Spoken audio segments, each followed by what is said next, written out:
Okay, welcome everyone to this continuation of what is algebraic geometry. Today I would like to continue to waffle about blow-ups because it kind of takes a while to get used to them. Actually, they're not very difficult, but it's kind of a little bit tricky how they are defined. So I decided to, well, play a little bit with it and give you one explicit example that we are just following through and see how it goes. So blow-ups, as I tried to motivate in the last example, kind of defined in general, they can actually be defined by a universal property if you're a fan of universal properties. So they can be defined by a universal property, but they're most kind of useful in the sense of resolving singularities in a certain type of way. So let's start with an example where we have a singularity, which is kind of not really a singularity, but it's still a singularity. Also, it's not really a singularity, and it's kind of very confusing. It sounds very contradictory, but it's actually not. So let's have a look at the example. So I like this curve here, and here is the equation for that curve. And you clearly have a point which is most important here, and still sitting at the origin. But it's somewhat not really a singular point where something goes wrong, right? If you just locally, like a little ant moving around, yeah, you'll see that something changes, but just think of it as like pulling it a little bit away, right? Pulling one of them over the other, and you can't see anything anymore. You would just go smoothly through everything. So there must be some way of making this nicer. And just this picture of pulling it a little bit away, just pulling it in time, just here on the other side, is exactly what we want. Instead of pulling it a little bit away, it's a little bit stretched out to be easier to see. But essentially, you pull it a bit away in time, you have this winding type of operation where you go, but just from bottom to top. Yeah, and this is like the blow up of the situation. Well, this is supposed to be, or this is actually the blow up, but it's a picture I would like you to keep in mind, right? Because the top here is like a very nice non-singular one, and it's not very far away from our original curve, right? Say it again, if you're a little ant and walking in this whatever type of string, and you just pull the string a little bit above, someone does that, and then you can't even tell that something happened. Yeah? So how can we do that? So take this variety, and we have this time, this extra time coordinate. That's something we need. We want to pull it up. Yeah, we want to pull it in time. So how can we describe that from the equation? So what's going on? What is this variety here? Well, how do we describe this variety? That's kind of the question I would like to answer.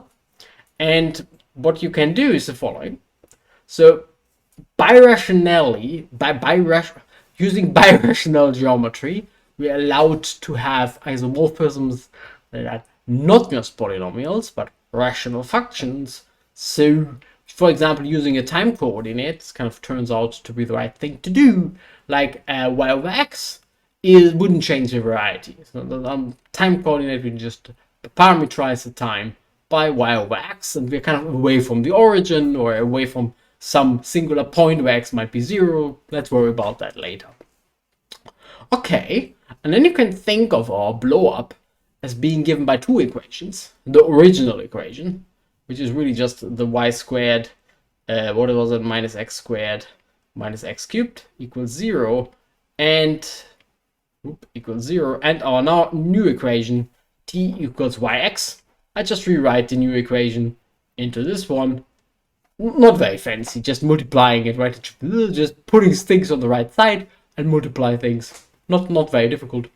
Y equals tx, and you can just substitute that in the other equation if you want, because you can get rid of y, and up to dividing by some power of x. This is the new equation. So our blow up, if you just parameterize the time coordinate, as I just did, is now described by two equations.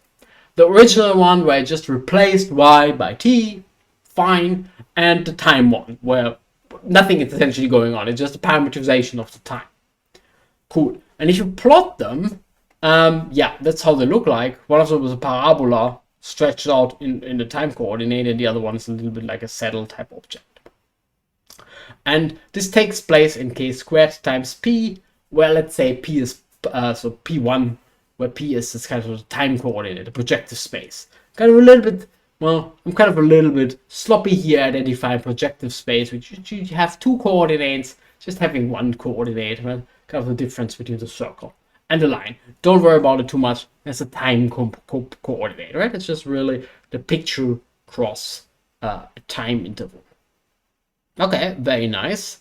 And what is now actually our variety? The fun is the variety that we expect, this little type of curl type thing, is the intersection of those two pictures. So I try to illustrate that. I will have a little bit of a nicer illustration in a second, but that's essentially what it is, or essentially the same. Anyway, let me just pull it in. So here are our little varieties. This was the first one, and this is the second one. You have seen before. Fine. They seem to have nothing to do with the original problem, as far as I can tell. But if you intersect them, you get this beautiful picture here, and you can literally see. And the intersection is highlighted in green. Intersection is this little thing where I pull apart the singularity at the origin. That's really what's happening here. So those two equations, the intersection of those two equations, is our blow up of our variety. Okay, and the only thing I did is I studied this kind of map here from, well, I took out kind of the origin, and this should go just to p and not to k squared without p. So it goes to p, and it's just this time parameterization, right? So xy goes to this guy. And now I just added the extra component for, well, the projective space. So it comes from this time parameterization. You get two equations, intersect them, you get this little blow up type thing, which is really this winding type curve. Yeah, this type of curve. Okay, let's have a look at this formal definition again. Well, that's what it was. And kind of that's what it is. How does it fit to our example of a blow up? This is essentially what this video is all about, because as I said, it's a bit, the definition itself is a bit annoying. Again, you can ignore projective space and you just replace it by a time component if you want. Well, so let's just do that. So if you do that, kind of this type of picture, what I've really done is the following type of trick. I actually have blown up affine space itself along the coordinate functions. So if you use that in this definition, that's what was done. Affine space itself, and the f1 is x and the f2 is y, and just follow this whole procedures through, and you get this whole blow up. But that's what I was interested in. It's just kind of this blue picture here, but that's not what I'm really interested in. I'm interested in the blow up of our original curve, and how does it work? And this is a general thing, that's why I was mentioning it. Essentially, the blow up of the plane, the thing you never want to do if you're ever at an airport. You never want to blow up a plane. Yeah, keep that in mind. Never want to blow up a plane. But the blow up of the plane is actually usually enough to describe those resolutions, because every of those other blow-ups that are interesting for, well, this is the one we're interested in right now, and a lot of others as well, are obtained as transformations of the original problem.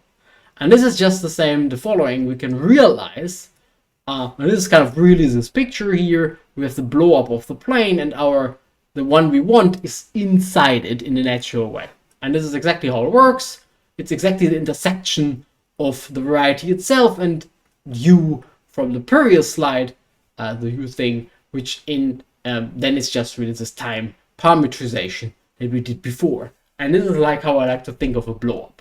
Take the original equation, you somehow put in a time component, intersect the two, and that's the blow up of, well, your original singular curve. Anyway, I hope you enjoyed this video, and I also hope to see you next time.